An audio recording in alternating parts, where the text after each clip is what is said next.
Ito ang isa sa pinakasikat na almusal dito sa Naga City. Welcome dito sa Naga City, isa sa mga pinakakilalang syudad sa Camarines Sur at tinaguriang Queen City of Bicol. Ito rin yung syudad na kilala sa ilan sa mga pinaka-iconic at authentic na pagkain Bicolano. At bukod sa makulay nitong kultura at masarap na pagkain, isa rin ang Naga sa mga syudad na talaga namang buhay na buhay ang food culture at masarap dayuhin.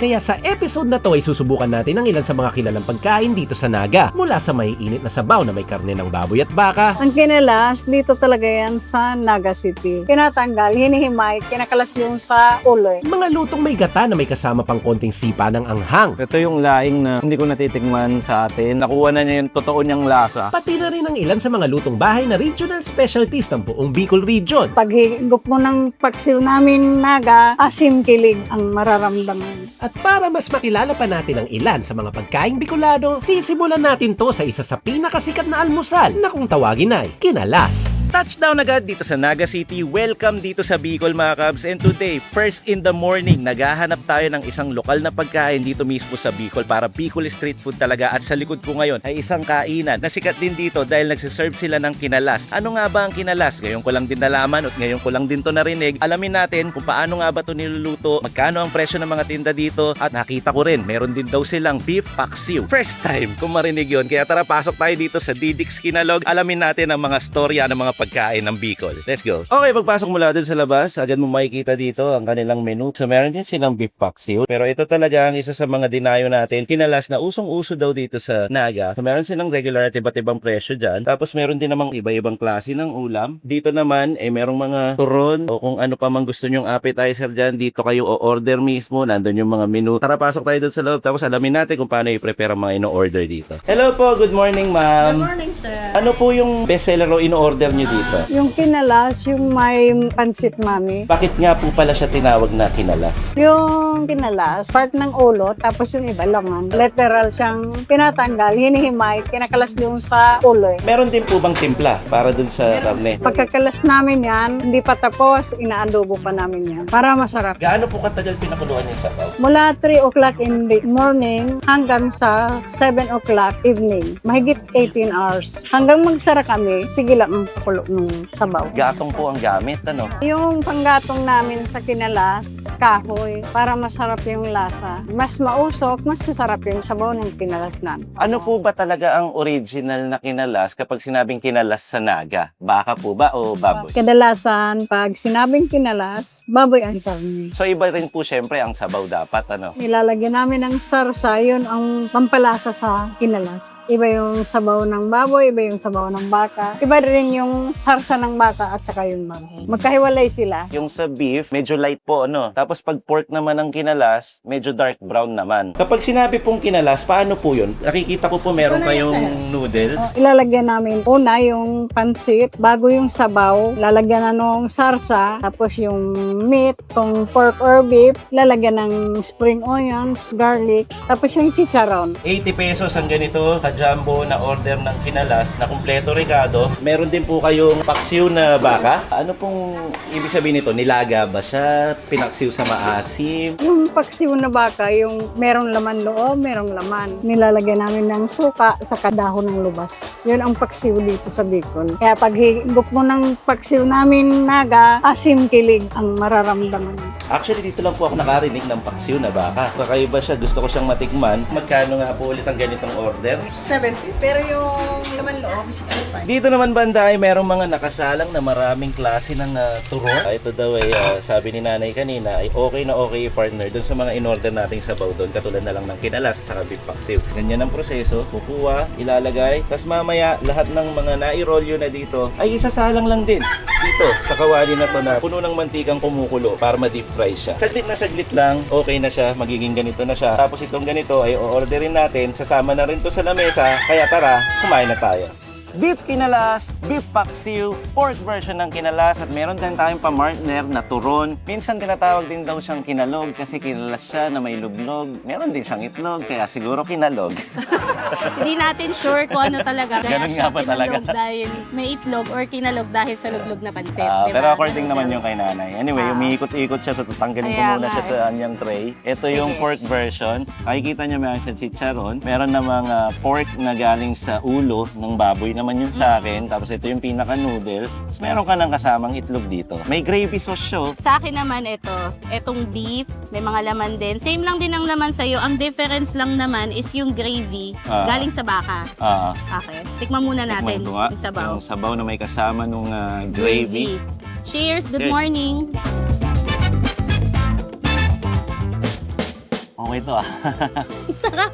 Alam mo yung lapot naman, hindi gravy yung tawag nila. Ako lang nagsabi nun kasi mukha siyang gravy. Oo. Pero yung tsura niya talaga, lasa niya, medyo malapit nga sa gravy. Alam mo ba kung bakit ganyan malapot? Alam mo ba kung saan siya gawa? Gawa. Galing kasi siya sa utak ng baka or baboy. Yun yung pinakaginawang, kumbaga parang yun yung pinaka-broth ng utak. Tsaka, ang tagal din nilang pinapakuluan, tapos ang gamit din nila, kahoy. Kaya yung pagiging smoky din nito, nandun din. Ang Kaya sarap din nga. ng lapot ng sauce, no? Yung gravy sauce na humalo dun sa sabaw ng mami, para kang may paris na mami. Pero ibang lasa, hindi matamis. Nasa linamnam side siya. Tangtek nung sauce talaga. Actually, kanina, nung tinikman ko yung pinaka-sauce niya, medyo may guilt. Kasi nga alam kong galing siya sa buong maraw eh. Pero ang sarap. Talagang ulo-nuot, malinamnam. Goods to. Tapos pinapartner daw siya dito. Ito yung turon.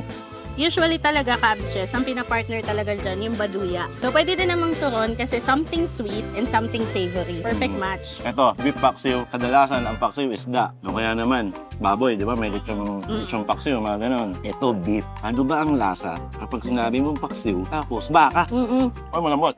Pero maasim nga. Masim, pangkanin nata siya. Asim.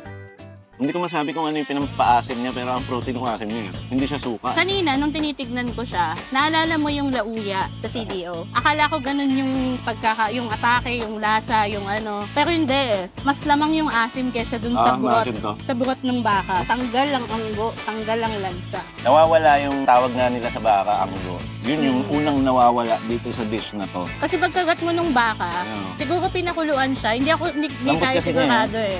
Kung kasama sa kulon na maraming suka or kung ano man yung pampaasim. Pagkagat na pagkagat mo nung beef, nandun agad yung asim. Ang protein ng asim. Fruity siya. Bagay ito sa kanin siguro, tapos may patis. Kasi yung asim niya, kung kakainin mo siya ng kakainin na walang kanin, ganito lang, piling ko hindi ka siya mauubos. Kasi maasim eh. Yung sinaunang kinalas talaga, kaya siya kinalas. Galing siya sa root word na hinglas. Bicolano verb siya. Ngayon, it's either ulo ng baka or laman ng ulo ng baboy yung nilalagay. Depende nga kung ano yung order mo, either pork or beef. Tapos, sinahaluan siya ng gravy. Dati kasi, wala naman yung mga chicharon, wala yung mga ibang toppings. Plain and simple pa kang mami. Pero syempre, as time goes by, nag-innovate na, nilagyan na rin nila ng chicharon, which complemented yung lasa ng gravy at saka ng noodles. Ito, pagsamasamahin natin lahat, no? Noodles, karne ng baboy, lagyan natin ng charon, tapos iwa tayo ng itlog, karne. Kagaya ng mga regular na mami, nilalagay din naman siya ng kalamansi. Pero kasi ako nag-enjoy na ako nung siya lang eh, kahit wala siyang timpla eh. Palit tayo. Tingnan ko yung yung beef. Kasi okay itong pork eh. Pero yung beef, iba kasi lahat to eh. From sabaw, Pero ako nag-enjoy na ako dyan eh. iba yung sabaw, iba yung gravy, iba yung karne. Ang nagkaparehas ng itlog at chicharon, literal. Subukan natin siya ng karne, noodles. Yan.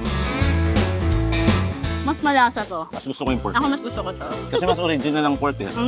Pero alam naman kasi natin lahat na kapag ang beef ginamit talaga at pinakulo ng pinakulo, iba ang broth. So kung mas gusto mo, papalit na ulit tayo. At huling subo na lang muna. Meron pa tayong pupuntahan. Kami totoo ng mag-aalmusal. Eto na, dire-diretso na tayo.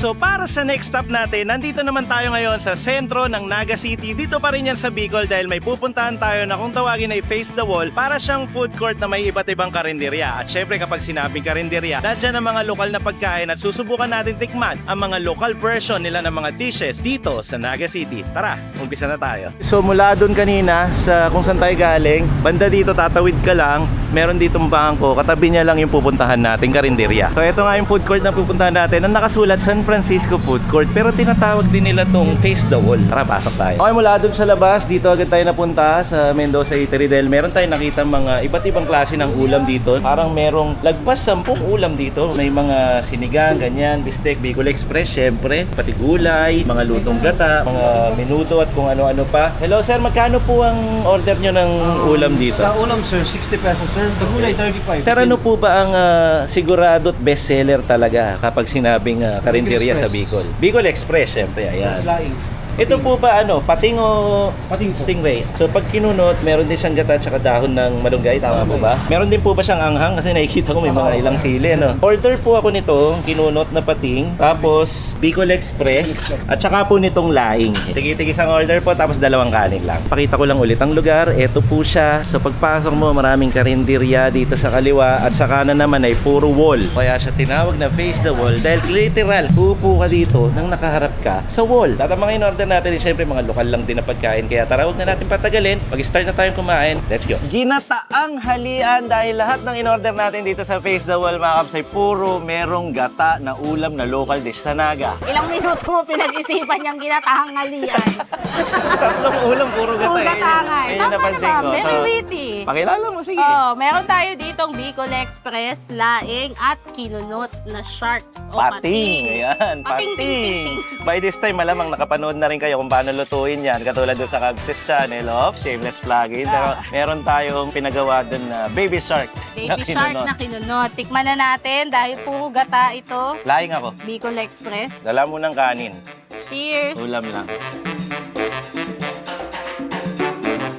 Ito yung ngunguya ka ng masarap eh. Ano, hindi masyado maanghang. Hindi. Ito din, hindi. Pero pag nakita mo, parang lamang na lamang yung alamang. Lamang na lamang yung alamang. Wordplay. Ayan no. Kasi makikita Lamang mo. na lamang yung alamang sa ginataang halian mo. Mm-mm. Mm. Ang galing Yun nga. eh. Puro alamang oh. Ayan, makikita mo talaga eh. Oh, So pakiramdam ko, Iba. hindi siya bagoong. Alam mo yung mga alamang na maliliit pa lang talaga, yung gagawing bagoong. iba yung version Iba ng eh, Naga oh. sa Albay, no? Sa Albay kasi may lamang yung bagoong. Lamang yung alat nung Ito bagoong. lamang yung creaminess niya at saka hindi masyadong nagmamantika. Kasi sabaw siya. Masabaw na Bicol Express. sabaw siya. Anong laing tikman ko? Yung laing para sa akin, perfect ka. Ito yung laing na hindi ko natitikman sa atin at sa ibang lugar. Dito lang siguro ko natikman yung ganyang lasa ng laing. Masyadong rich yung pagiging creamy niya. Kasi syempre lahat yung creamy, no? Kasi may gata. Pero sobrang rich lang na talaga nito. Parang Yun ang perfect nga ng luto. Oo. Hindi siya makate. Yung anghang niya, tama lang. Ito na pinaka-totoo kong sasabihin siguro. Ito yung pinaka-perfect sa tatlo. Well, hindi ko pa natikman yung pagtitikman ko. Subukan natin to. Para masabi ko kung sino Parang ang tagal nitong pinakuluan kesa dito. Oo. Alam mo yung lasa ng gata na matagal siyang niluto, nakuha na niya yung totoo niyang lasa. Kasi nagmamantika na eh. Papunta na siya sa pamantika eh. Ito naman yung baby shark. Yung kinunot. May asin to. May calamansi. Para maganda yung blend ng malunggay. Kasi nung huli ko itong tinikman, dun nga sa seaside, wala silang malunggay. Alam mo yung pagkakaluto nito, parang pang resto style. Ngayon Hindi lang siya ako dito nakatikim sa, ng ganito, na laing Pero kumakain ako ng laing, pero yung ganitong version, authentic siguro talaga pag ganito. Galing. Ito yung... Masarap siya sa kanin. Pumunta ako ng Bicol, tumigam ako ng laing, tapos yung authentic na lasa nito, natikman ko. Yun yung nakakatawa, nakaka-proud. Siguro dito, kasi di ba stigma ba ng mga karamihan sa atin, kahit ako, inaamin ko, na kapag pumunta ka sa Bicol region, syempre mahilig sila sa maanghang, dahil nga sa gata, at sa sili, di ba? Siguro ngayon, inangkop na nila sa panahon, hindi na lahat maanghang, sobrang Sabi nga. maanghang, hindi pwedeng masyadong magata, hindi pwedeng sobra lagi yung lasa or yung pinagmamalaki nila na kapag dito dapat maanghang yan, kilala dapat dito na maanghang, so dapat yung sinaserve namin maanghang. Ngayon ang ganito. sinaserve na nila kung ano yung babagay sa karamihan. Pero ito, tuwa ako kasi hindi naman talaga yung totally na masusunog ka sa anghang. Hindi naman siya ganun. Naging ano lang siya, stigma dati. At saka ang galing dito kasi ito, tinatawag nilang face the wall kasi literal, you face the wall. Pakita mo nga, cameraman. Paborito ko yung sabihin sa anak ko eh. Nagpe-face the wall sa Face the wall, face the wall. Face the wall Ito ba, face the wall, oh. Face the wall, face the wall. Face the wall. Yan na, alright. So tayo kong lahat, sa nakikita yung camera, naka-face Naka-face the wall kami kasi nga face the wall ang tawag dito dahil nakaharap ka sa wall pag Face the kumakain. wall sila eh. Parang naparusa. Batiin ko pala yung anak namin, si Dre. Hi, Dre! Dre! Hindi to face the wall, ha? Pero kasi ginagawa po namin minsan. Kasi pag yan, makita, hindi pag lang, sobrang kulit, face the wall talaga siya. Totoo po yun, may mga anak po kaming nanonood. Kaya minsan talagang ginagawa po namin yung best namin. No? Nahihiya kami sa mga anak namin pag laki nila. Mapapanood nila. Bakit ganun mag-content yung nanay at tatay ko? Oo. Ayan Pero po, alam mo yan, na, inaayos namin. nakakatuwa sila kasi kada mag-upload, lahat sila nakatuto. Kahit si Mami, shout out Mami. Salamat Mami po Josie. sa mga nagko-comment na hindi kayo masyadong basher ba? Di ba? Kasi mababasa ng mga bata. Ang bait ng Cubs Nation eh. Ang bait nga. At ang bait ng mga taga-naga. Ang sarap din talaga. Out of topic ha. Kasi nauubos eh. Narap nung laing. Masarap nga, ang sarap nito. Ayan, sobrang thank you po sa mga taga Bicol na nakasalamuha namin dito, nakaharap namin ng personal, nakikipagkwentuhan. Tuwa kami sa inyo mga Bicolana naming Cubs. Mula Legazpi, Daraga, at pagdating dito sa Naga, iba talaga ang welcome ng mga Bicolano. Solid yan. Sobra. Katulad nito, solid din to. Wala na. Di ba na masyado nagalaw yung kanin? Well, kasi mga Cubs, busog kami, galing kami doon sa Kinalas eh. Masarap din yung Kinalas. Try niyo yun. Actually, yung pork gusto ko yun. Ako yung beef. Ito yung vlog na sa Bicol yung kahit saan kami pumunta, okay Ang sarap. talaga eh. Nagugustuhan Siyempre, namin. hindi naman lahat, di ba? Kasi lagi sinasabi sa kami, lahat na lang sa inyo masarap. Hindi naman po lahat, hindi lang namin sinasabi. Uy, ako honest ako pag sinabi kong maasim, Hindi ko lang maasim. sinasabing masarap. Pero kasi, Nahiya ako sa inyo eh. pero at some point kasi, hindi mo kasi pwedeng directly sabihin hindi masarap. You put into good words na hindi masasaktan. Siyempre, ikaw na nga, abala ka na nga lang ng negosyo. Iba-vlog mo, i-feature mo. Maaabala mo yung oras nila, oras na mga bumibili sa kanila, tsaka yung mga tao. Buti na lang matalino ang karamihan sa Cubs Nation. Talaga nagigets nila. Naiintindihan No? nila, oo. Pakinggan nyo lang po yung mga sinasabi namin, magigets nyo rin. May mahilig po kami sa mga hidden meaning ba? Tsaka laging depende yan kung ano yung dadatnan nyo. Kung same ba nung tao yung nagluto, same presentation, same ingredients. So, nasa consistency lang ng business din. Ay, maraming salamat sa mga Bicolano. Pero nakikita ko dito sa bandang kaliwa ng camera mo, merong si Tapod ko nakakayaan pa. Natutuwaan pa. Dito yung pinanganak, Oo nga eh. 1970s, sabi ni Sakas TV. Oy, Sakas Ayun, TV. Kasama pala natin, Sakas TV, Tapod Kroll, at saka si Itor, Itor. Tito Nandito Zed. tayo sa Bicol. At isa sa mga nakita nila sa labas, agad-agad silang bumili. Meron naman dito sa Luzon, sa atin actually. Oo. Pero dito pinanganak Sa to. Naga mismo, no? Dito Oo. sa Naga. Ito yung toasted siopaw. Nakita na rin natin bago tayo Ang init magpaalam, pa. no? Ang init. Init.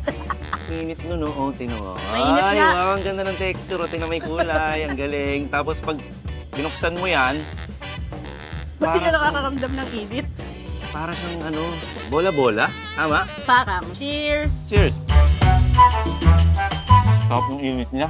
Maitlog. Saka yung lutong nito. Yung bala. Lutong sa loob. Bola-bola nga. Alam naman natin lasa nito. Ang sarap lang kainin pag nandito ka. Kung saan siya pinanganak. Init. Oh, siopaw, wow. Ngayon na muna. Mula dito sa Naga City, ako po, si Gabs. At ako naman si Camera Woman. At ito po, ang Tigolas TV na lagi masasabi at magpapaalala sa inyo. Pero wag na wag niyo kakalimutan at lagi niyong tatandaan. Wow, palaban, mag-outro. Cheers! Oh, galing oh.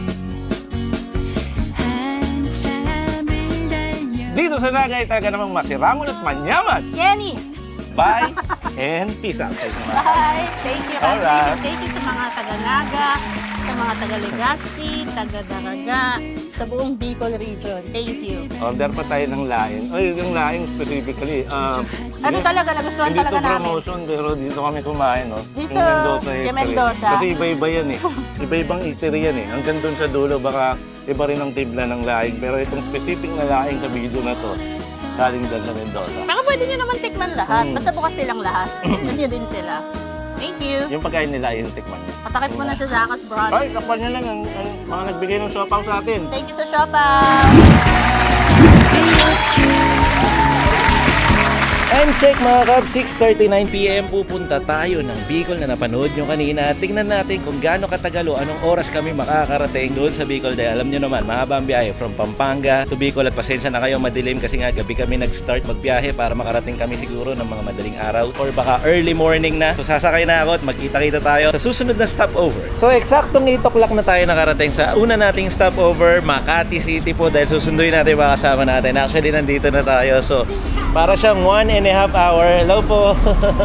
1.5 hour nakaparating ng Makati. Tapos update ulit namin guys sa susunod namin stopover. Kaya tara, tuloy-tuloy na tayo sa biyahe. Time check tayo, almost 3 hours mula nung nanggaling tayo sa Makati. Dito na tayo sa ating second stopover. Welcome to Lucena City. Snacks lang muna kami tapos biyahe ulit tayo. Maya na lang kami mag-dinner. Let's go. Bonus clip mga kabs. Kanina na kami sa Bitokang Manok yata to. Hindi na natin nakikita kasi madilim. Gabi kasi kami bumiyahe, no? Alas 12 na. Okay, time check, 12:14. Pangatlong stopover namin. Kakain kami dito sa Mamalitas Eatery. Hindi naman namin to binlog, no? Bonus script lang to kasi parang ilang oras na yata tayo bumiyahe. Hindi ko alam kung ilang oras pa bago makarating. Nakalimutan ko kayong i-update. Ang ulam ko dito, pork steak. Nanang kanin. May kasama kaming bata. May height. Dito ako football. May height. Sabi lang ni camera woman. Kain tayo.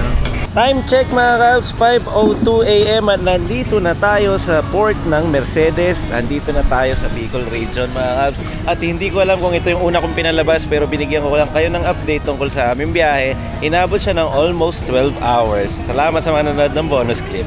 Ano po yan, ma'am? Pansit pa to po. Pansit ba to? Opo, na ready to cook. Fresh pa lang to na. Okay. Ito yung noodle. Opo, pwede nyo daling kahit iyahin. Oh, sige po, pag-aaralan po namin kung paano magluto ng pansit bato, no?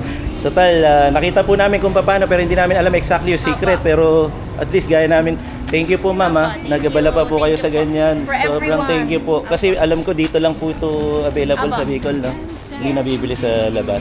Kabs, next time magluluto tayo ng pansit. Di ko alam kung kailan pero papakita ko sa inyo pag naluto na. Baka lutuin po kasi ni cook namin na bagong editor na si Ze. Ayan. Ma'am, salamat po ulit Thank you. Ze, ito pa lang yung intro Late siya nagawa. So nauna muna yung cooking. Pero ito talaga yung intro, mauuna to.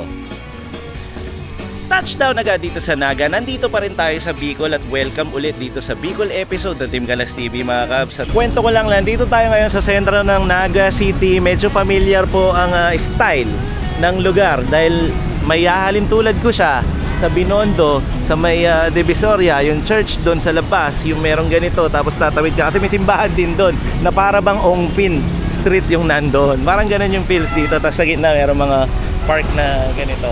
So dito ako nag-intro kanina, papunta doon sa last naming kinainan. Share ko lang sa inyo na napakaganda talaga dito sa Naga City. Alright.